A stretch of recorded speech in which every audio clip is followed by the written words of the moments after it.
Hi guys, আমাদের পাড়াতে রক্ষাকালী পুজো ছিল, তাই জন্য আমরা সবাই চলে গেছিলাম ফুলের মার্কেটে ফুল কিনতে।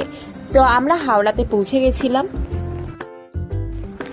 হাওড়া ব্রিজটা বিকেলে কি সুন্দর লাগে, আর এখান থেকে ফুলের মার্কেটটা দেখো, পুরো লোক গিজগিজ করছে। আর আমরা এখানে ডিসাইড করছিলাম কি ফুল কেনা যায়, আর সবাই মিলে একসাথে ফুল কিনতে আসার মজাটা আর রক্ষাকালী পুজো বলে কথা একটা আলাদাই মজা। এখানে অনেক রকমের ফুল পাওয়া যায়, যেমন গাঁদা ফুল থেকে শুরু করে গোলাপ ফুল, তারপরে ফুলের বুকে অনেক কিছু পাওয়া যায়। আমি একটু গোলাপ দেখে নিচ্ছিলাম, 50 টাকায় পুরো গোলাপের বান্ডিল দিচ্ছিল।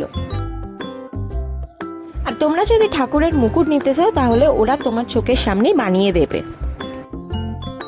আর দেখো এখানে বিয়ের মালাগুলো কি সুন্দর, অর্কিডের মালাটা 800 টাকা বলছিল, খুব সুন্দর। কেউ যদি চাও তো এখান থেকে তোমরা নিতে পারো।